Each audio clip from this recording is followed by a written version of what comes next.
चाह रहा था कि इस पॉइंट ऑफ टाइम पर मुझे ये समझ नहीं आता कि रिवाइज कैसे करना है। तो मैं 1 मिनट लूंगा, उस पर आपसे डिस्कस करूंगा। मान लो आज आपका मन करा है सेल रिवाइज करने का, तो सेल चैप्टर कैसे रिवाइज किया जाए। सबसे पहला तरीका, सबसे पहले क्या करो, अपने नोट्स लेकर बैठो और आपके पास नोट्स, मान लो आपने पेन से लिखे हैं तो आपके पास कोई कलर पेंसिल होनी चाहिए। ठीक है, कोई कलर पेंसिल हो या नॉर्मल पेंसिल हो, उस पेंसिल को लेकर बैठा करो। अब क्या करोगे, उसके साथ आप एक रफ कॉपी अपने पास रखो। ठीक है, अब आप क्या कर रहे हो, नोट्स को धीरे धीरे रीड करते हुए आगे बढ़ रहे हो। मतलब आपने एक रीडिंग कर ली 1 पेज की, ठीक है, समझ आ गया। फिर दूसरे पेज की एक रीडिंग कर ली, ऐसे आपने 5 पेज पढ़ लिए। 5-6 पेज में आपके 1-2 टॉपिक कंप्लीट हो गए। ठीक है, अब आपने क्या किया, उस 5-7 पेजों को दोबारा रीड किया। ठीक है, और कोशिश की याद करने की। सही है, अब क्या किया आपने, उस 5-7 पेजेस में जो इंपॉर्टेंट डाटा था उसको पेंसिल से ऐसे मार्क कर लिया ना, पेंसिल से मार्क कर लिया जो डाटा टाइप की चीजें थी। क्योंकि समझ वाले वाली चीजें 2-3 रीडिंग से 4 रीडिंग से समझ आ जाती है, लेकिन याद करने वाली जो चीजें थी उसको ऐसे मार्क किया, पेंसिल से मार्क किया अपने नोट्स में और अपने रफ रजिस्टर में उसे लिख दिया। मतलब आंख बंद करके, मतलब ऐसे लिख दिया कि हाँ हमें याद हो गया। ऐसे ही करते करते आप पूरा ही चैप्टर आगे चले जाओ। जब आप पूरा चैप्टर ऐसे करके खत्म करोगे तो पूरे ही चैप्टर को रफ में जो मेन डाटा था वो आपने एक बार लिख दिया। ठीक है, तो आपने सबसे पहले क्या किया, अपने नोट्स याद कर लिए। अब आप क्या करा, आपने आप बैठे एनसीईआरटी लेके। इस नोट्स को याद करने में कितना समय लगना चाहिए, 3 से 4 घंटे लग जाएंगे एक चैप्टर को करने में।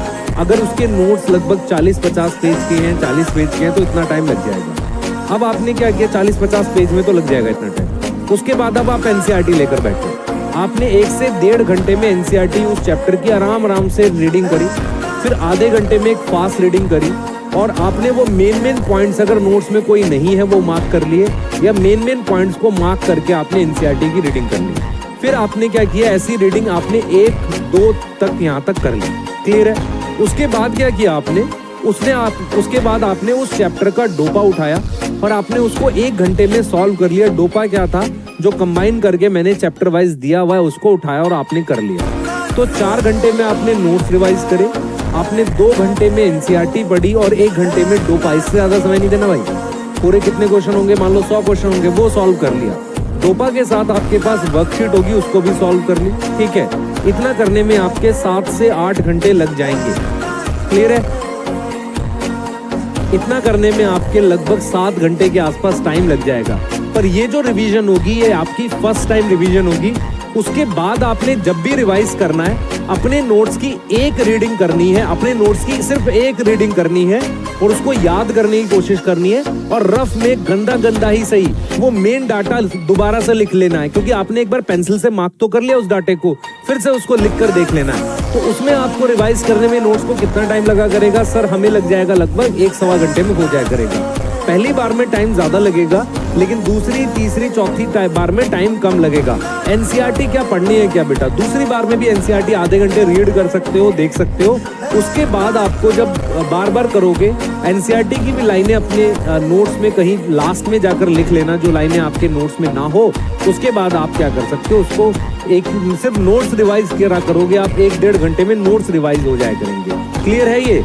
अब यहाँ पर एक बच्चा पूछता है कि सर नोट्स कौन से यूज करने हैं, मेन नोट्स यूज करने हैं कि शॉर्ट नोट यूज करने हैं। ध्यान से सुने बेटा, यहाँ पर आपका सवाल आएगा कि सर नोट्स कौन से यूज करने हैं, मेन नोट्स यूज करने हैं कि आपके शॉर्ट नोट्स यूज करने हैं। मेरा ये मानना है कि आपके जो मेन नोट्स आपने बनाए थे उन्हें यूज करो। शॉर्ट नोट्स क्या होता है बेटा, शॉर्ट नोट्स कहाँ ज्यादा हेल्प करेंगे, जब आपके मेन नोट्स आपको अच्छे से याद हो जाएंगे ना, तो शॉर्ट नोट्स बस देखने भर से 10-15 मिनट में जल्दी रिवाइज करने के लिए होते हैं। तो शॉर्ट नोट्स हेल्प करते हैं लास्ट में, उसको लिख कर रिवाइज करना है। लेकिन मेन नोट्स जो होते हैं उसमें लाइनें होती हैं, तो जब आप वो लाइनें बार पढ़ोगे ना और आंख बंद करोगे, वो पेज दिखा करेगा। एग्जाम तक आपने अपने मेन नोट्स कम से कम 10 से 15 बार रिवाइज किए होने चाहिए। मैं बार बोल रहा हूँ, कम से कम 10 से 15 बार।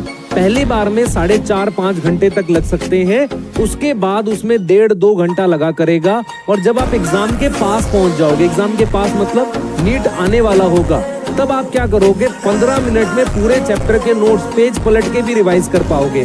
और कोई चीज भूल रहे होगे तो जल्दी जल्दी उसे स्क्रिबल कर लेना। स्क्रिबल मतलब गंदी राइटिंग में लिख लेना। क्लियर है? ये कह रहा है सर 8 घंटे बायो पढ़ेंगे, क्या तू सिर्फ एक ही दिन कर? मैं भाई आज बायो का रिवाइज कर रहा है चैप्टर, कल किसी और का कर रहा होगा। सर टाइम कैसे निकाले?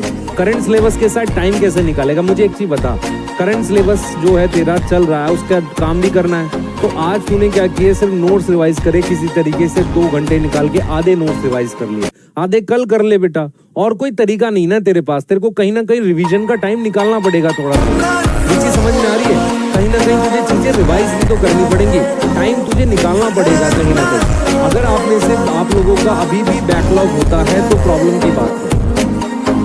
ये चीज समझ में आ रही है बेटा? बोलो, ये चीज क्लियर है?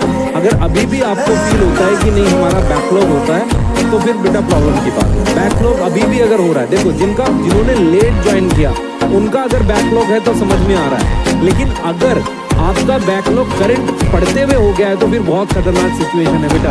आपको उस बैकलॉग को खत्म करने का प्लान लाना पड़ेगा। प्लान क्या है?